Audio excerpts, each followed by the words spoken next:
So, hello everyone! For today's video, share lang ako ng aking first ever travel abroad.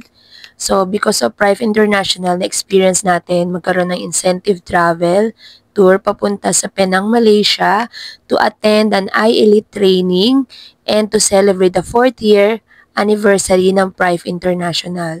So, grateful and thankful talaga ako na na-experience ko to, and all glory to God kasi hindi ko in-expect na mararanasan ko ito. From Manila, NAIA Terminal 3, nag-travel kami 4 hours din. Yung travel namin papunta sa Kuala Lumpur Airport.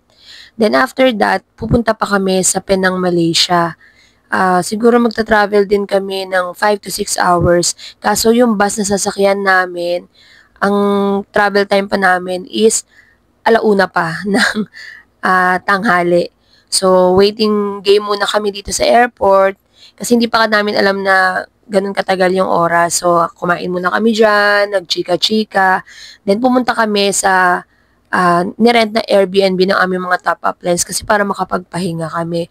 So, salamat nga kay Coach Oli, kila Tatay Rich na nakapag-rest kami. So, ayan na nga, prepare na kami, travel na kami papunta sa Penang that morning. So, nandito na rin kami, balik ulit kami sa Kuala Lumpur International Airport kasi doon kami pipick upin ng bus papunta nga sa Penang, Malaysia. And the travel started na, nag-travel kami, mahaba din yung travel, 5 to 6 hours papunta sa Penang, so natulog lang kami. So, yan, kasama ko nga si Coach Oli and si Sis Apple. So, yan, mamaya lang tulog na tayo dyan. So, enjoy naman kami sa mga bus stop namin. Siyempre, nag-CR tayo, nagkukwentuhan. So, hindi din naman ganun katagal yung 5 hours to 6 hours na travel. Kasi natulog ka, nakapagpahinga din naman kami. So, nakakatuwa. Nakakatuwa. And we are so blessed na ang ganda ng mga scenery dito sa Malaysia. Maraming nature. Tapos, nadaanan namin yung pinakamahabang bridge from Kuala Lumpur to Penang. And that time kasi maulan. So, hindi namin masyadong na-appreciate yung nature kasi nga maulan papunta dito sa Penang, Malaysia. Then after nyan, pagkarating namin, siguro nakarating din kami ng Penang na mga 7 p.m. na. So, nagbihis lang kami. Then, thankful kami. Pinakilala kami ni Coach Oli sa friend niya kay Kuya AJ, kay Ate Joy. Yung tinreat nila kami ng dinner. And namit namin sila with testimonies and other stories nila dito sa Penang na nakaka-bless. And that time, kinabukasan na yan. So, nag-ikot-ikot kami kasi kakain kami dyan, magbe-breakfast kami. Tapos, tinignan namin kasi yung hotel na pinagstayan namin, tatawid lang siya papunta dun sa event place, which is the Setia Spice Arena. So, dito gaganapin yung anniversary and yung training ng Prive International. So, dito puro lakad, puro tawid, pero okay lang kasi ang linis ng kalsada, tsaka hindi siya matao. So, habang naglalakad ka, medyo walang stress, nakaka-relax yung atmosphere dito. Then, sa likod naman niyang Setia Spice Arena, may mga parang food court dyan, iba't ibang food, may Malaysian food, Indonesian, may mga Japanese food, para siyang food court, pero, affordable food. Then, dito naman, nag-decide kaming pumunta sa Georgetown kasi imimit namin sila, Nanay Baby and Tatay Rich, the VIP parents with GM Cedric Pe. Kakain kami dito. Sikat daw to na nasi lemak. Yan, makakain kami dyan. Yan, lamb yan. First time kong kumain ng lamb. Okay lang. Then after nyan, mag-meet ulit kami nila Kuya AJ. Pupunta kami doon sa school niya. Itutour niya kami doon sa lugar nila. So yan, nag-ikot-ikot muna kami sa Georgetown. Dinala kami ni Coach Oli dito sa parang church dito. Then nag-picture-picture. Yan, and then, mabilis lang din transition, nakarating na kami, nag-grab kami from Georgetown, papunta dun sa lugar nila Kuya AJ, hindi ko maalala kung anong place. Tapos, dinala niya kami dito sa dam. Ang ganda dito, pwede kang mag-jogging, ang ganda ng nature, kasi, makulimlim yan, hindi talaga mainit. Tapos, enjoy lang kami, nag-picture taking, so, masaya din. Nakaka-enjoy yung pagpunta namin dito. And after that, minita namin si Ate Joy kasi ititreat naman nila kami sa isang Arabic restaurant dito sa Penang, dito sa place nila. Yan, ang sarap niyang food na yan. May lamb, may beef, may chicken. Tapos yung mga rice niya na may iba't ibang spices. Tapos ito naman, sausawan to nung roti. Roti nam. So, sarap talaga ng roti dito. Itong roti na ito, ang laki niya, medium lang niya, pero malaki pa sa mukha ni kuya. So, busog ka talaga. Tapos, isasawsaw mo siya doon sa parang sauce. Pero, before that, meron siyang pinatikim sa amin na roti. Masarap din yung roti na pinatikim niya sa amin. Kasi, meron siyang mozzarella. So, yun. So, mabilis lang din ang transition. Kinabukasan, nagkain lang kami, nag-coffee kami doon sa sinasabi kong parang food court na affordable. Then, napag-decidean nga ni coach na bumalik kami sa Georgetown kasi meron doon mga murals na kita namin, na binili namin sa postcard na parang doon pala sikat ang Penang. So, meron silang artist na nagdodraw doon sa mga wall para maging tourist spot. So, pinuntahan namin. So, from our place, hindi ko talaga ma-remember, nag-grab lang din kami, 17 ringgit, pabalik doon sa Georgetown kasi doon talaga maraming tourist spot. So, maraming lakad. So, kung sa Pilipinas, tamad tayo maglakad, dito talaga, mapapractice kasi walang tricycle, walang jeep. So, lakad-lakad lang. So, okay lang din naman kasi nakakapagkwentuhan kayo, nakakapag-reflect kayo habang naglalakad. So, mabilis lang din ang transition. That time, nasa Georgetown na kami. So, hanap-hanap lang kami ng place. So, thanks God kay Coach Oli kasi ang galing niya humanap ng place para makapagpa-picture kami. So, mabilis na din ang transition. Day 4 na tayo. Nandito na kami attend kami ng iElite training. So, morning pa lang yan, 8 a.m. yung call time. So, walking distance lang din naman. Syempre, tiis ganda tayo. Nakatakong tayo dyan, pero wala tayong choice. Kailangan natin maglakad, papunta doon sa venue. Then, eto na nga, nandito na kami sa Setia Spice Arena. Napakaganda ng place. Nakita namin yung bigger picture ng company ng Prive International na talagang napaka-bless namin na we belong sa company na ito. Yung mga product niya talagang alam mo yun, makabagong technology, tapos yung preparation ng buong company ng team to cater all the members internationally, 80 countries ang nandito, mga representative ng mga bawat bansa. So, yan, merong bago kasing ilalabas na iTeracare Pro premium ba? Basta yung bago, mas maliit siya, mas maganda, mas advanced yung technology niya. So, nakaka-amaze lang. So, totally, hindi ko talaga in-expect na ganito kaganda ang Prive International until na-experience ko na makita ng sarili ko mga mata kung gaano kaganda yung company na kinabibilangan namin. So, nag-iikot-ikot muna kami kasi that time, ang aga namin.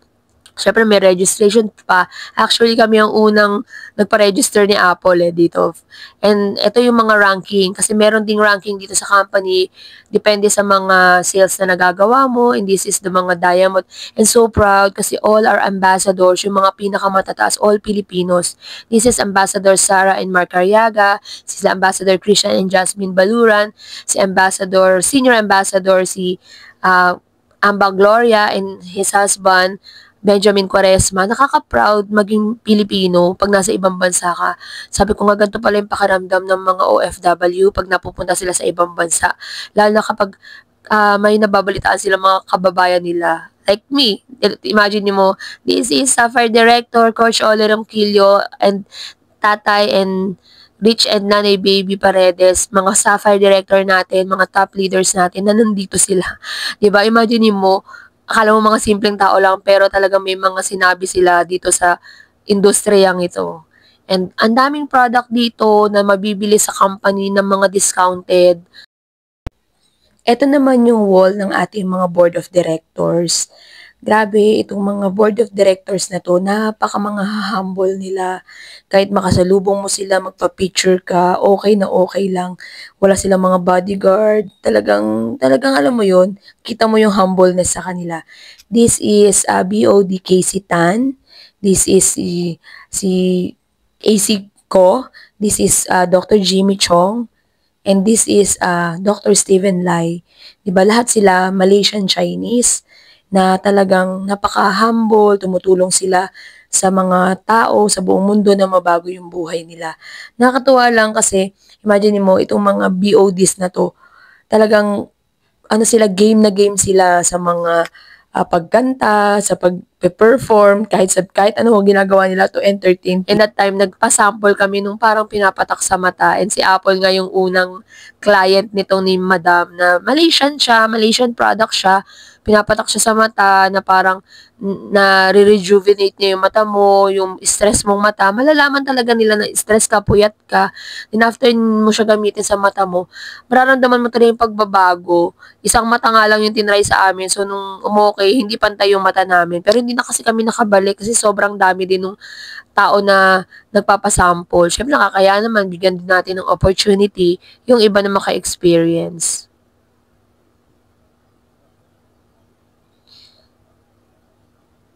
'Di ba nakakatuwa? Yan si Apple, oh, tina-try siya.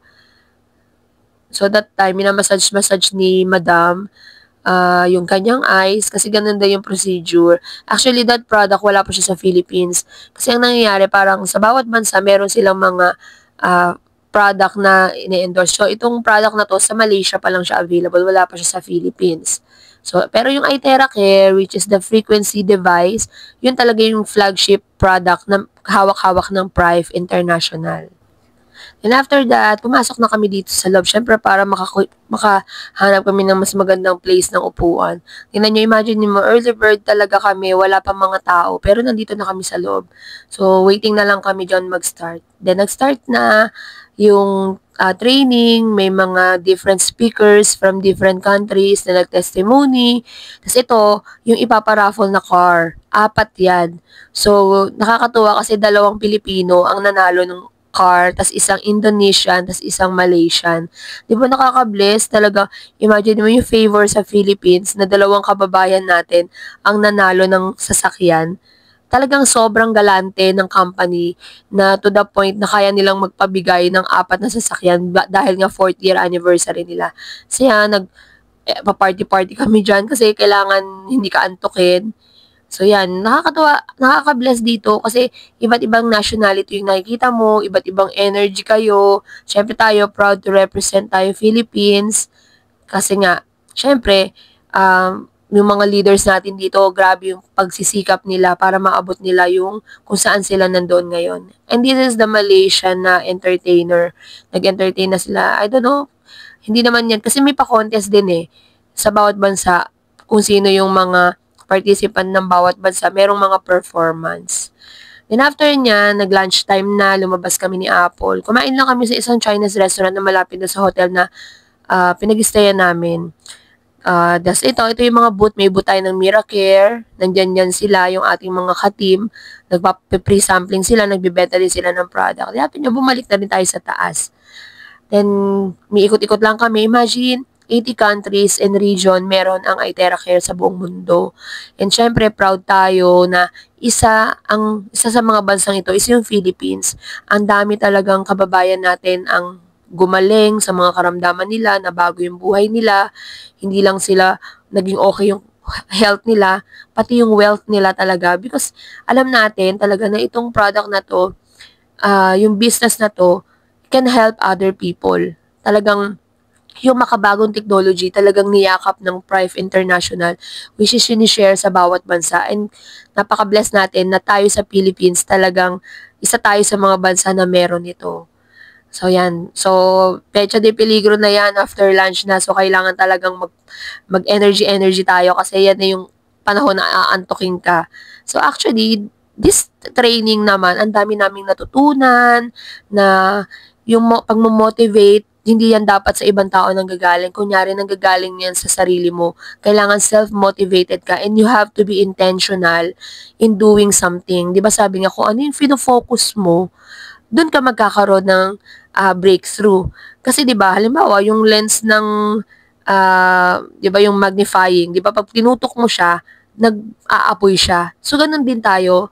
In everything that we do, we have to focus. Kasi kung meron tayong goal, alam natin yung purpose natin, madali nating magagawa yung mga bagay-bagay. And syempre, sa biyaya lahat yan ng Lord. Diba sinabi nga nila, let's find rest in His presence. Kasi hindi laging madali. Ang buhay hindi laging madali. Makikita natin yung mga taong matagumpay. Hindi naman natin alam yung behind the scene ng story nila, their sacrifices, kung bakit na-achieve nila yung tagumpay na meron sila. Pero when they do and they tell their testimonies to us, marirealize mo, ay, hindi lang pala ikaw yung dumadaan sa hirap. Actually, hindi madali, pero hindi imposible. And that day, we are on our 5th day. This is the gala night, which is the celebration na ng 4th year anniversary ng Prive International. Tayong mga Pilipino, required kaming mag-Filipiniana kasi lahat ng bansa, kailangan suot mo yung national costume ng bansa mo to represent your country. And we are proud na kami, we represent the nation Philippines kasi sa totoo lang, nakaka-proud talaga na yung mga Pilipino, iba talaga magtrabaho. Sabi nga nila, Filipinos are so clever. Di ba matalino tayo, madali tayong matuto, at talaga pag ginusto natin ng isang bagay, walang imposible. So ito yung natutunan ko sa trip namin dito sa Malaysia. Sabi ko nga sa sarili ko, kung yung mga top leaders, top achievers ng company nito is mga Filipino, kung kaya nila, hindi imposibleng magawa din natin. And looking forward sa mga susunod na celebration ng anniversary ng Prive International, isa na kami sa mga aakyat sa stage to receive the award of leadership. Nakakatuwa, di ba? Alam mo, kahit hindi mo kakilala yung mga Pilipino na nakikita mo dito, basta nakikita mo naka-Pilipiniana, nakabarong sila, we belong talaga sa isang pamilya. Sabi nga, one Prive, one team, one family. Kahit magkakaiba kayo ng nationality, once na nagkita-kita kayo dito, you have the same denominator. O imagine mo si Coach Oli, meron siyang malaking tarpaulin dito representing Philippines as Sapphire Director. Di ba nakaka-proud yung achievement niya. And hindi ka naman magtataka na na-achieve niya yan kasi nga grabe siya sa dedication sa pagtatrabaho at syempre sa pag-honor kay Lord sa buhay niya. And so we are so proud na sa red carpet yan, yung mga top leaders na magra-ranking, maglalakad sila sa red carpet. And nakaka-proud, nag-antay talaga kami dito kasi more na magra-ranking ng mga ambassador, yung mga matataas na ranking is lahat sila puro Pilipino. Diba? At yung mga Pilipino niya, hindi sila basta-basta, napakababait nila. That's why hindi ka magtataka bakit sila nilagay ni Lord sa posisyon na meron sila ngayon. Kasi hindi mo talaga mararamdaman yung yabang, talagang ituturo nila kung bakit sila nakarating sa posisyon na meron sila. Ayan, ito mga Vietnamese to. Actually, ang Vietnam, napakadami nila ngayon. Kasi this year, nag-boom ang iTheraCare sa Vietnam. So, marami din tayong kapamilyang Vietnamese na nabago din ang buhay. Kapag narinig niyo yung mga stories nila, meron daw isa dong Vietnamese na isa siyang naging Ruby director siya. Ano daw siya, fruit vendor. Kwento lang din sa amin ng mga Filipino na kasama namin na lahat daw ng kanyang mga kliyente talagang binibentahan niya. And then this is Dr. J nga pala, isa siya sa mga doctor from US na naniniwala sa alternative medicine na kasi marami daw natulungan na ang iTheraCare sa US. Yeah, this is Ambassador Sara and Mark Arriaga. Actually, na-met ko na sila before sa isang network marketing company way back 2009 nung nag-Winalight ako, which is yung napkin. And talagang that time pa lang, talagang natutuwa na ako sa kanila. Gandang-ganda kasi ako dyan kay Ma'am Sara and kay Sir Mark Arriaga. Tapos, after long years, imagine, dito ko ulit sila makikita at talagang mga top leaders na sila. Yung sinabi nga ni Ma'am Sara Arriaga na, what if tumigil sila? Baka wala sila sa posisyon na meron sila. So talagang may isip mo is, kahit gaano kahirap, consistency is the key. At yun yung nakita kong sikreto na meron itong mga top leaders na to, yung pagiging consistent nila, hindi lang sa mga panahon na madali, lalong-lalong sa panahon na mahirap. And this is naman, sinasalubong naman namin dyan sila, Senior Ambassador Christian Baluran and Ambassador Jasmine Baluran. Nakakatawa na ranking din sila. They are from Davao City. So, nakakatawa din tong mag-asawang to. Napaka-humble nila. Pag lumapit ka sa kanila, imagine, napaka-God-fearing nilang mag-asawa. So, dito, napakasaya namin dito. We are all Filipinos kasi we are so proud na yung ating mga grand mentors, mga top achievers natin ay mga Pilipino. O, diba? Saya-saya na yung timo dyan, o. Halata naman, diba? Obvious ba? So, nakakatawa yung energy, yung atmosphere, alam mo yon na iba't iba tayo ng sitwasyon, iba't iba tayo ng pinagdadaanan, pero pag nagsama-sama tayo, we have the same frequency ng energy. And mabilis lang ang transition, pumasok na kami sa loob kasi mag-i-start na yung gala. So, syempre, early bird pa rin kami. Then after nito, yan, lumabas kami to take picture. Kasama namin si Coach Oli and si Tatay Rich, Upline Rich Paredes. So, magti-take kami ng picture kasi wala pa kaming picture dito sa wall ng Prive International na 4th year anniversary. And that time, syempre, dahil popular ang ating coach, in-interview siya ng mga Brazilian, yung kanyang experience, yung mga pinagdaanan niya. And this is Tatay Rich naman, in-interview din siya ng parang social media ng Prive. He is also a Sapphire Director, sila ni Nanay Baby Paredes. So, mga leaders natin sila, they're handling VIP team. So, dyan tayo nakabilang. So, nagko-coaching sila, nagdudo sila ng training kasi naniniwala sila na malaking factor ng tagumpay ng isang tao is yung kanyang attitude. So, yun talaga yung tinuturo nila na dumating yung panahon, maghiwa-hiwalay man, malipat man sa ibang company, pero yung na-build nila na character at attitude sa mga leaders nila, hindi na yun mawawala. And this is the party started na. So, wala kaming ginawa dyan, kundi sumayaw. May mga competition kasi yung bawat bansa. Siyempre, proud tayo. Sa Philippines, meron din naman tayong presentation. Sila Coach Oli, kumanta sila, sumayaw sila to represent the Philippines. And good thing, nanalo naman tayo. Second runner-up. So, nakakatawa at nakaka-proud lang din. Siyempre, nanalo yung Vietnam kasi sila yung pinakamaraming delegates. 1,000 ba naman ang Vietnamese? 1,300 Vietnamese ang nandito. So, mananalo talaga sila. Pero, syempre, proud na din tayo talaga sa na-achieve ng Philippines. Syempre, alam naman natin na yung galing talaga ng mga Pilipino, 101% to the highest level. So,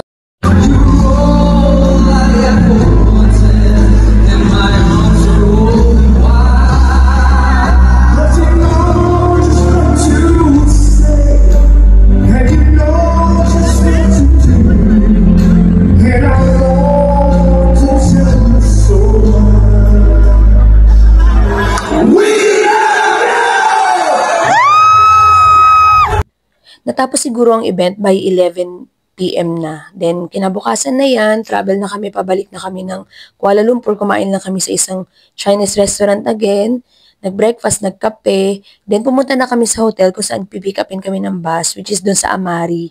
Nandun din sila Amba Christian, Amba Sara, nagpa-picture kami, kila Upline Baby, Upline Rich. Then, travel na kami, yung bus na sinakyan namin from Penang to Malaysia is 5 to 6 hours din. So, from 1 PM na umalis kami, mga 7 or 8 na kami nakarating ng Kuala Lumpur International Airport Terminal 2. So, natulog kami dyan kasi yung flight kasi nila Upline Oli 1 AM. Kami naman 8 ng umaga pa. So, kami na lang ni Apo yung naiwan. Kasama namin sila Ma'am Julinda. So, siguro nag-travel kami mga 4 hours, mga 1 PM. Take off na kami sa NAIA Terminal 3. So, nagkape-kape lang muna kami, kumain, nagkwentuhan ng konti. Then, pabalik na kami sa aming mga bahay. So, yun lang po. Thank you for watching. God bless you all.